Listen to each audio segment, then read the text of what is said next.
Hey, welcome back, ladies and gentlemen. This is Danny Brown with The Deal. Today's episode, Iverbe Camp. The founders, two brothers, great guys, Marc and Brent Weiss, local Beverlywood Cheviot kids that I grew up with. Played ball together with Marc. He was a star at Hamilton High, pitcher who used to just blow cheese. Played college with him as well in summer league. He went on to play pro ball. We battled at Rancho Park in softball league for about 10 years, so we have a lot of history. Brent, fantastic guy. They're both over at Willow School. They're educators. They've created this business that's just blown up. It's the best day camp in the Los Angeles area, and we're going to get into what it takes to build and run a camp. You can always find these guys at Iverbe Day Camp on Instagram, Iverbe Day Camp, and look forward to talking to you guys soon.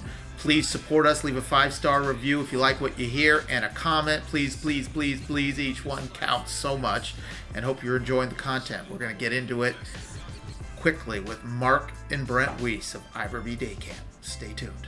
Ladies and gentlemen, welcome to The Deal with Danny Brown. I got two of my good buddies here, Brent and Marc Weiss. How are you guys? Thanks for joining me. Thanks for having us, Danny. Thank you, Danny. Great to be here. Yes, two handsome, young, guapo gentlemen. So you guys are the founder of Iverbe Summer Camp.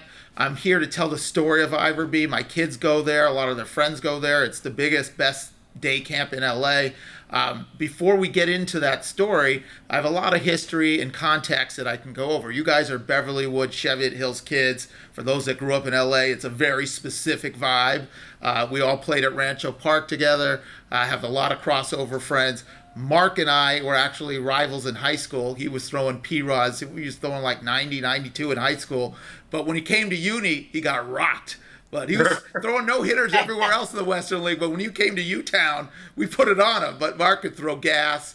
We played in college together, had a summer in college. We had a blast together. And then became rivals again later in life at softball. We had some fierce softball rivalries with your dad, who's an awesome dude. Say hi to him. So there's been a lot of crossover. You want to tell us a little bit about West Side Moose, Brent, and how we how we battled for the LA championship? So I was the young kid. These are, you guys are the old men here, and I was the young little brother heading out to Rancho. And when I first met Danny, he was the hot corner, holding down third base on the West Side team. Always classy, always never really. I looked up to the guy. I really looked up to you, Danny. And that's how I met you. But the Basers definitely had some deep battles with West Side for sure. Yeah, there was some legendary battles there. I think there was like a 10-year period where everyone on the teams were like college, pro, good high school players. So we battled it out. So Marc, why don't you tell us a little bit about your sports background before we get into the Ivory story? Obviously, sports had a big influence on who you were growing up. You ended up being a baseball pitching star and played college and pro. So why don't you give us sort of the quick rundown before we get into the Iverbe story?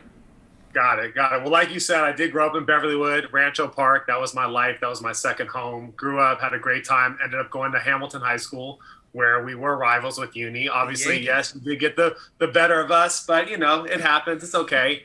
Got to play college ball my first couple years at Cal State LA, and then that transition after my sophomore year to my junior year. We got to play together in the summer in a great little summer league. That was fun. Went on to Cal Lutheran University in Thousand Oaks. Had an amazing year. My junior year was fortunate to get drafted in 1994 and went on to play for the Reds for a couple of years. I had a great time, great experience. Didn't last as long as I wanted it to, but was pretty realistic and realized it's time to move on to reality. And that's where it all started with teaching and getting into Iverbe. And so before we get into teaching Iverbe, where were you in the minor leagues? Where did they put you? Where was rookie ball? My first year I was in Billings, Montana. So nice. for the LA Billings kid in Billings, Montana. It was amazing. Too bad my fake ID was also from Montana. So that was tough trying to pass that. Thank God I turned 21 that summer. And then the next year I went to spring training, went to Charleston, West Virginia. And then the third year was the year I started actually in AA with Chattanooga, and then they have the cool hats. Didn't work out. Eyes.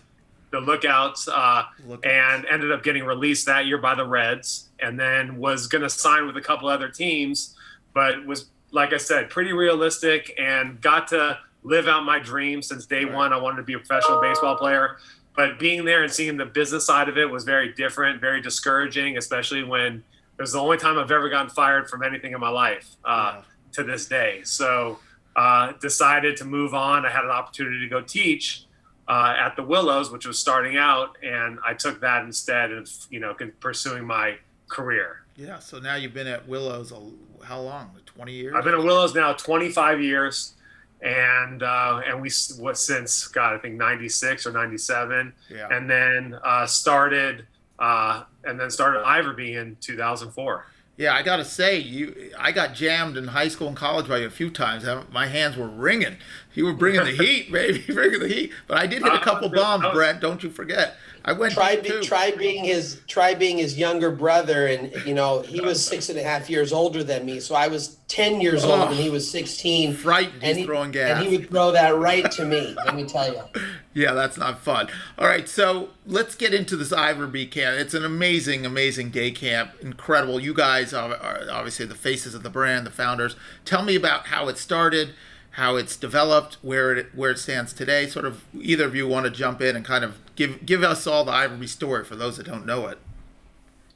I like to jump in and just say, Iverbe, Marc and I grew up at Rancho Park in Cheviot Hills. We went to summer camp. We played sports there. And I like to use the word old school.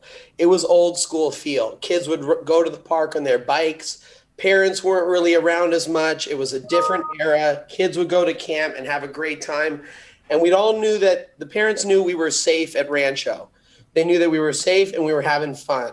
When Marc and I grew up, I didn't grow up thinking I was going to become a professional camp counselor. That was my joke. I'm going to be a professional camp counselor.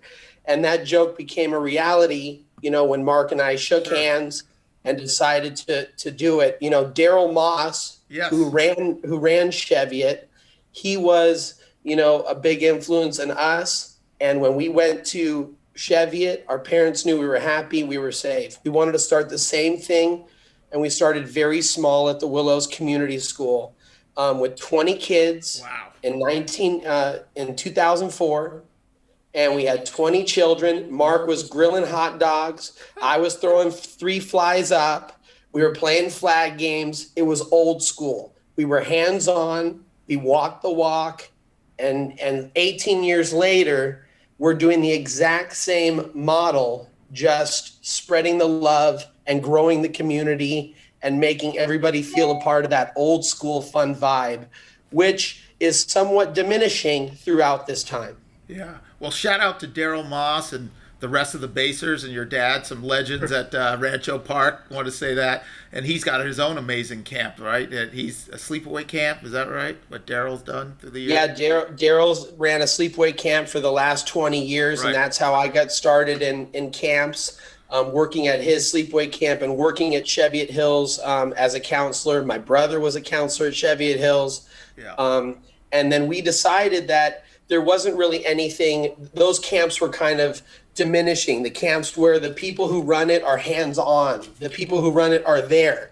The city, it changed, and it's all about who's running the camp and who's there. That's what we pride ourselves on, are the counselors and the people who are with the kids, not on their cell phones, engaged, playing, and being old school, not taking stuff too seriously. We're not like you're going to become a sushi chef at this camp, or we're not, an engineer, Yeah, I get it. Do you guys? When I grew up, we had Olympic Boys Club on the uni campus with a guy named the founder Tom Anderson, who was just a fantastic mensch of a guy.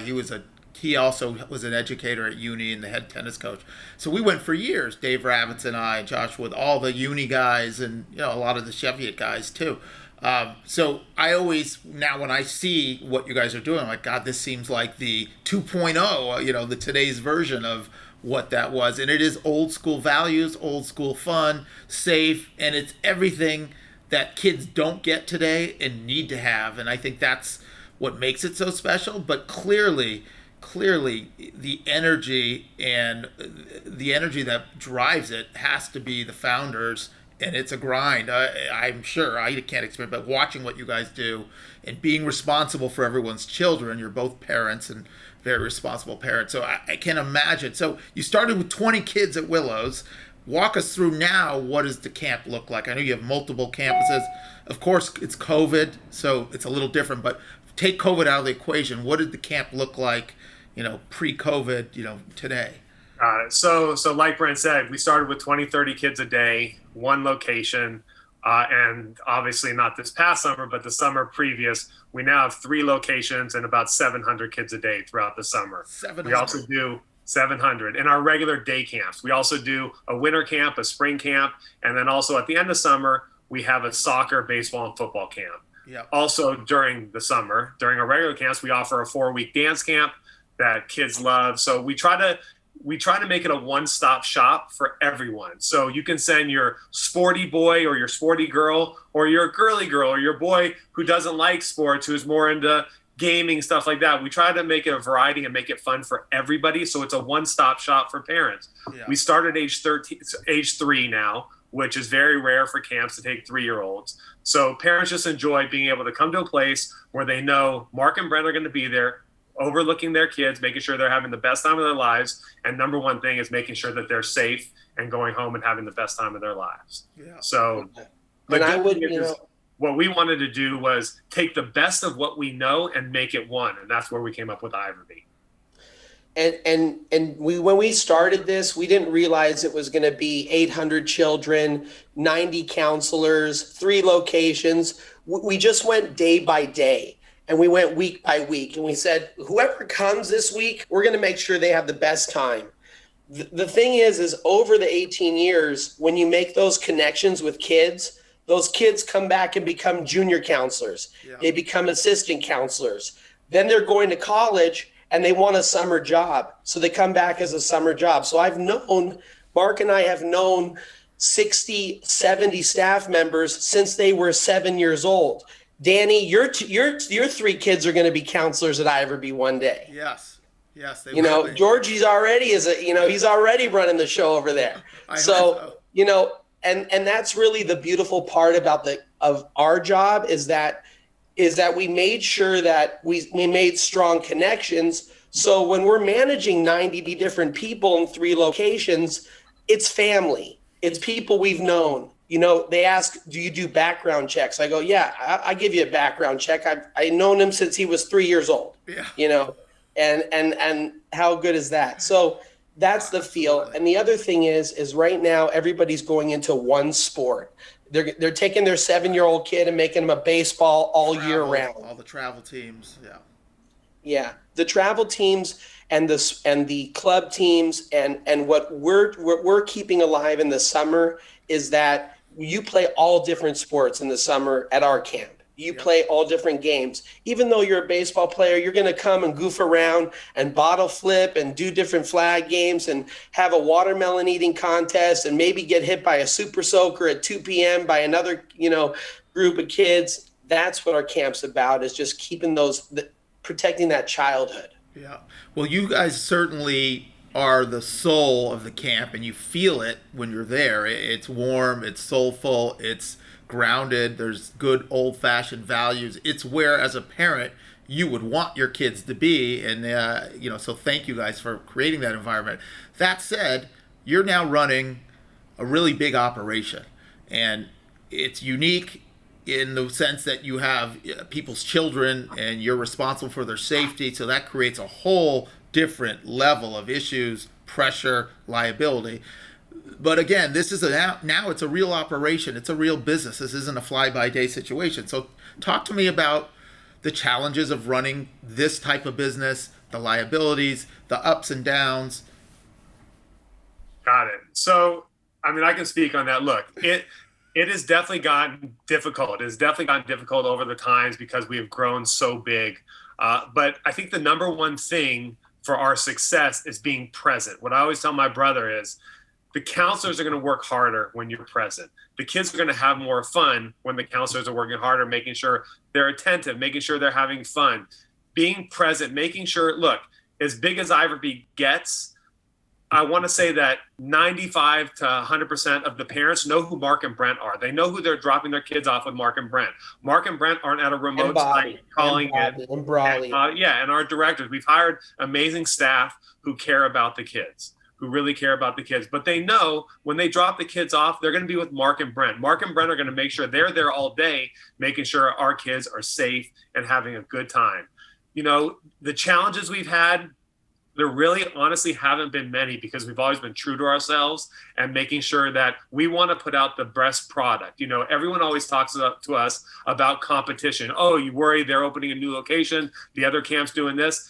And to me, our only competition is ourselves. If we have a great product, there's so many kids in this town and so many camps. I want all camps and everyone to be successful. Yeah. It's not just about us. There's plenty of spaces. Look, we've been full every summer for the past 10 to 12 years. Wow. Every single summer, we're turning families away every day. So our thing is keep it right. Don't get too big to where we lose what we're really about, and just make it the best camp in the city and make sure we're there every single day. So right now you're at Willows, the original campus. Is it Palisades High and Westchester High? Correct. No, so Willows, Palisades High School, and then a school called St. Anastasia right next to Westchester High School. Okay, so those are our three locations campuses. Right now. And what do you see moving forward? Is that the sweet spot, having three, or is it just organically take a life of its own and you don't know because it can expand? What is the plan for the next 5 years of Iverbe?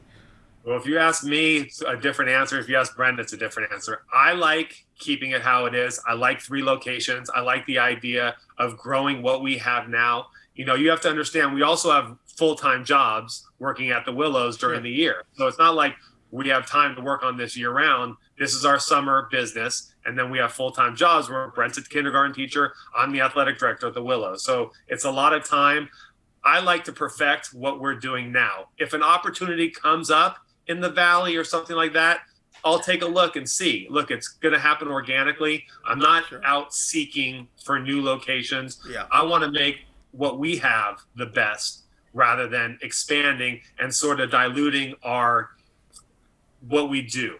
You know, what Marc said is you're going to get a different answer from him and a different answer from me.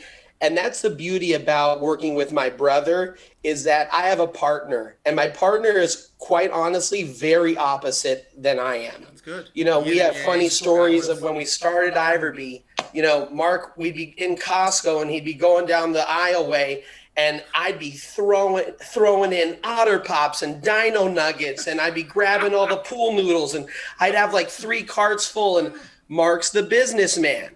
And, you know, he's like, hold on, Brent, you know, we don't need 600 Dino Nuggets. There's 20 kids in our camp. You know, I'm that kind of person at the camp. I want to just have everybody go off, and Marc is my balance. It's all about that balance in our partnership. And we have Bobby, our best friend who runs the camp, and Braulio and Paul. The relationships that we've created have been able to help us expand. So if we create these strong relationships, we can expand and we can share this model and grow. But I think that partnership that we have, we always kind of go at it and battle, and then we compromise in the end. And luckily, you know, I couldn't do this on my own. My brother, you know, he might say he could, but I don't know if he could do this on his own. He's got to give his younger brother some credit. And we all bring something to the table. So I do want to spread this to after school programs. I want to spread this to maybe a couple more camps, and just make sure that we keep this, you know, fun, loving, caring, connected sports, games, arts and crafts. Any type of kid, just come and know that if Iverbe's running it, you're going to have a good philosophy. And I do want to grow, because I am a kindergarten teacher, and I've been one for 17 years. And, you know, I'm very dedicated to being a kindergarten teacher.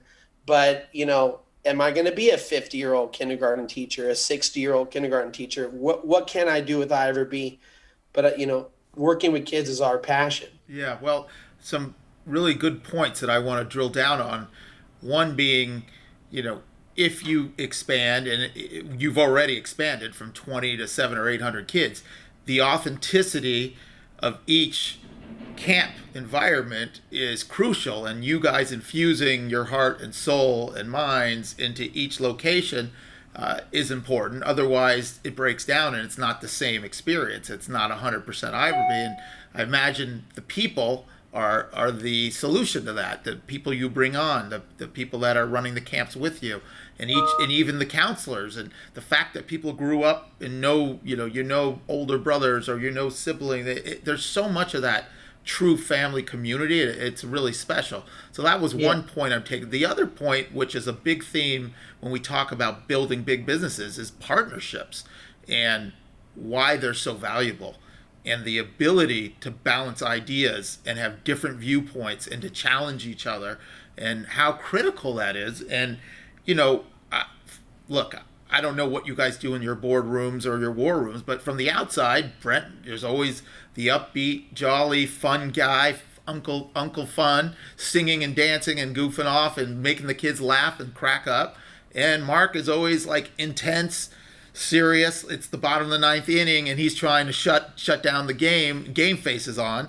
I mean, so just from the outside, the perception is, oh yeah, that I've always said that the personalities you guys are such different from the outside. Now, behind closed doors, it could be completely different. But I think that's a really important thing for successful businesses, to have that balance and to challenge each other with different ideas. So I compliment you guys. I mean, that's a really important theme.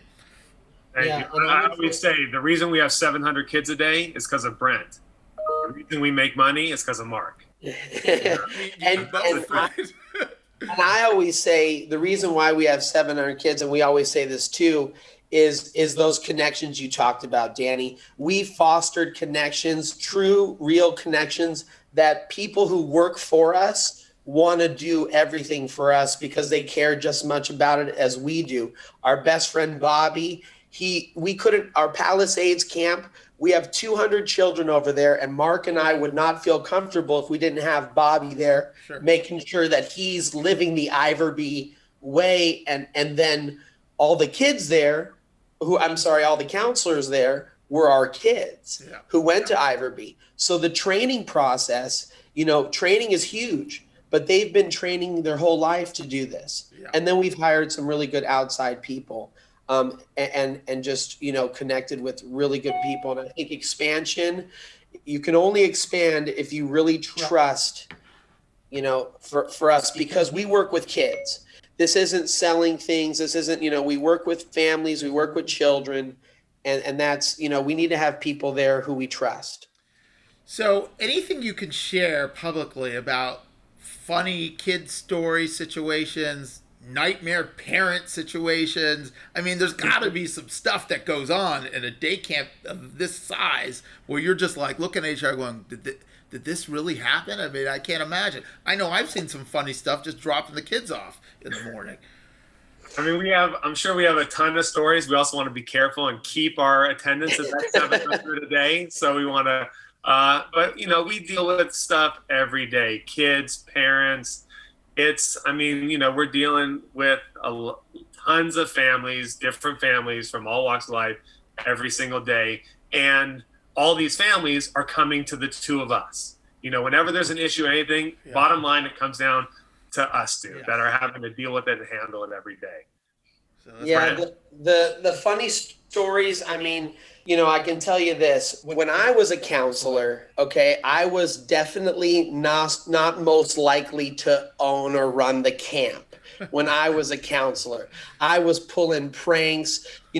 What I would do with my kids is I would go and I would have someone watch them, and then I would go pick up McDonald's, and I would come back to McDonald's with 30 chicken McNuggets for my group and, all the sauces, and we would do a McDonald's taste test on the sauces. And so, that's the guy, like, just really funky.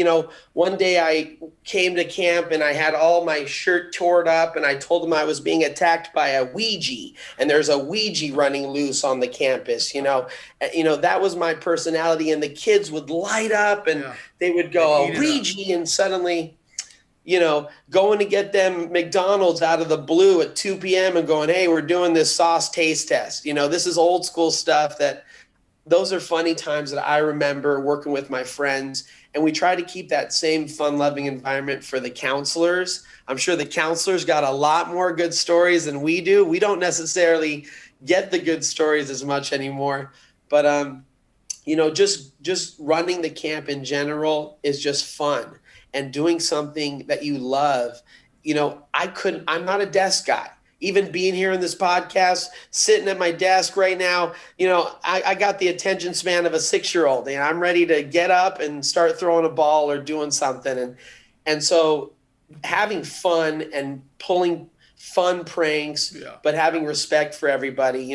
I don't want to get anyone in trouble, so I don't know if I can tell you the true stories. Don't get us in trouble. Yeah, I don't want to get you in trouble either.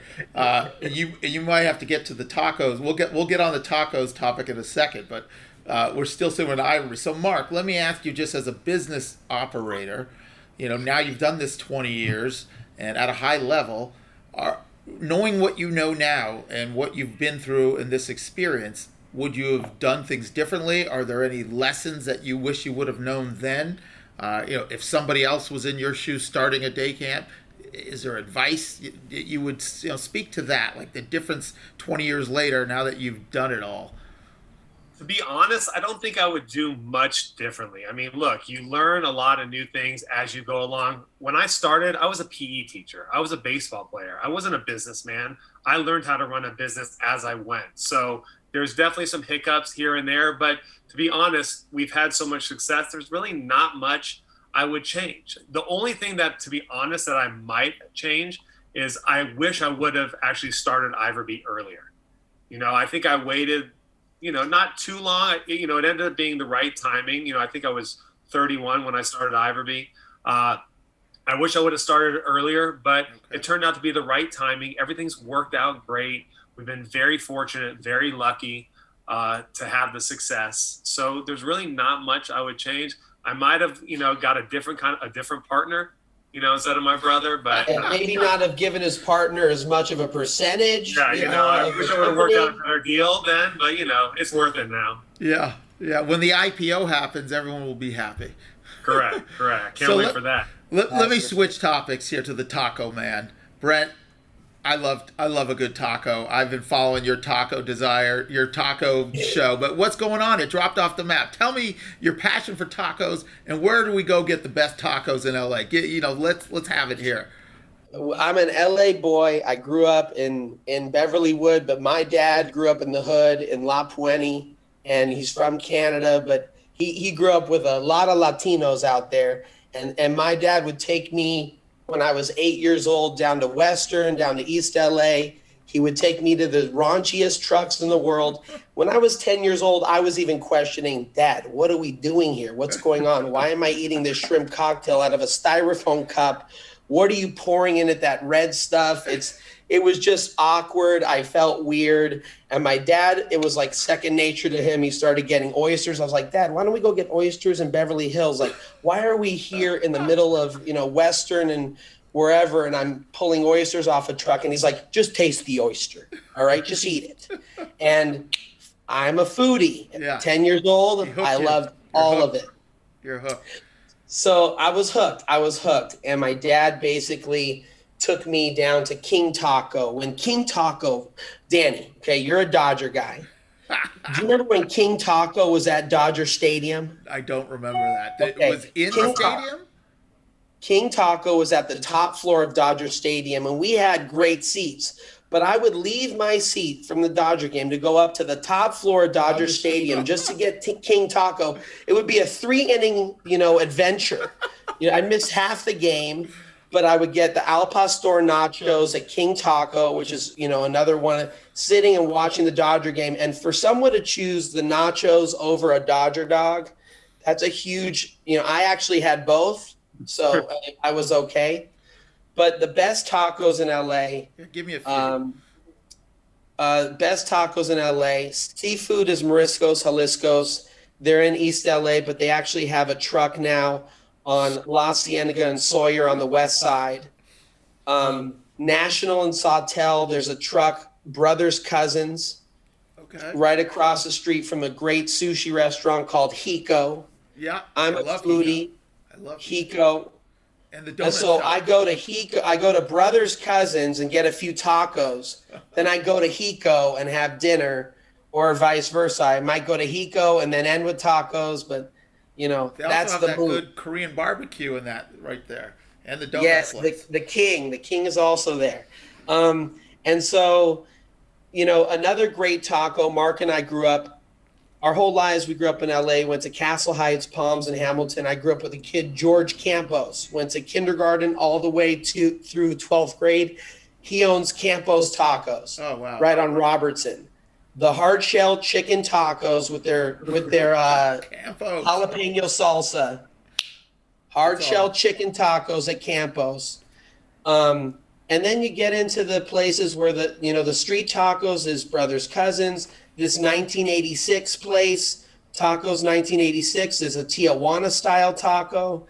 I could start talking tacos for a long time, Danny, so you might want to shut me down at any point.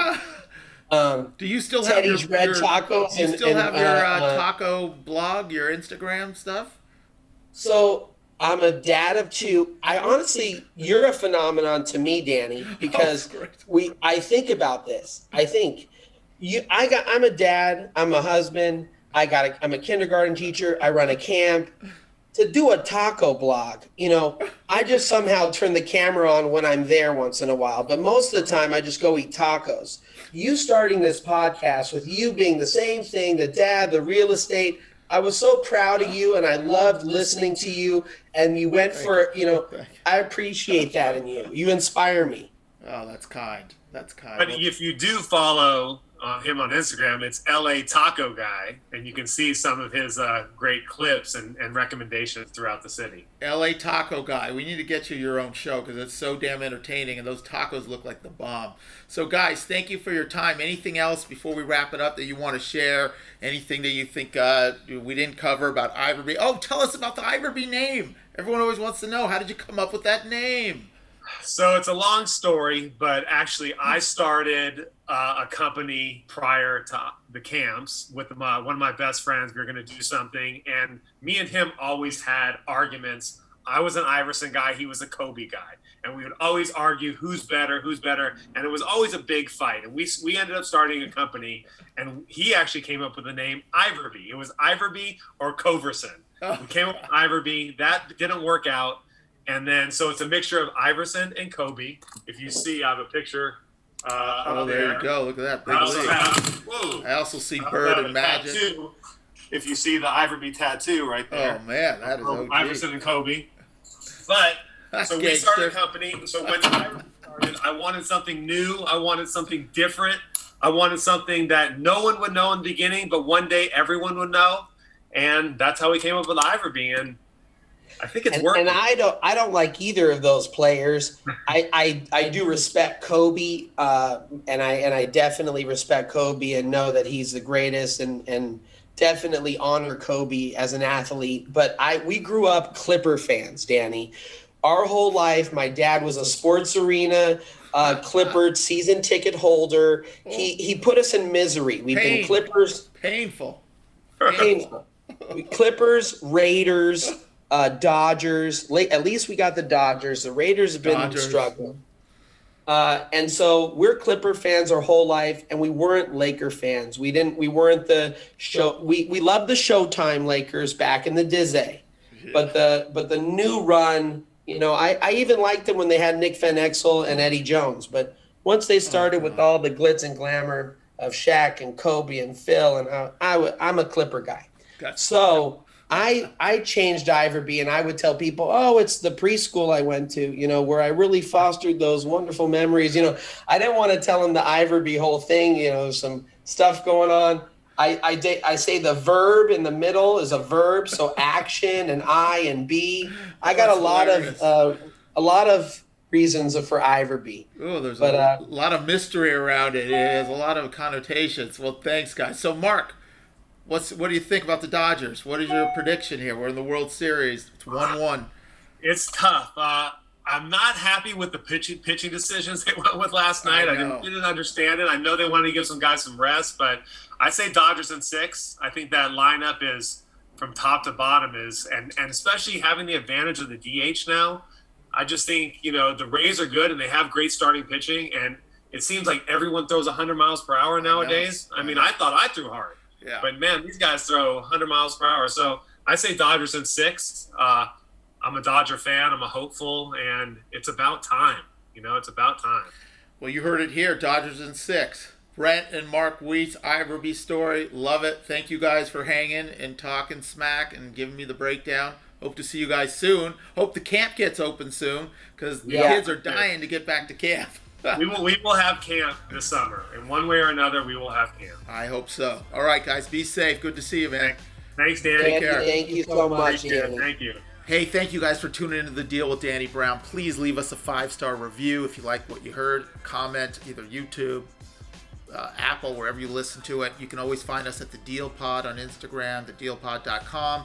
Tune in for more episodes. We really appreciate Marc and Brent coming in, chopping it up, talking some smack about the old Uni Hamilton baseball days. But anyway, thanks a lot. Talk to you guys soon. Bye-bye. I am what I am today, 'cause I did it my way.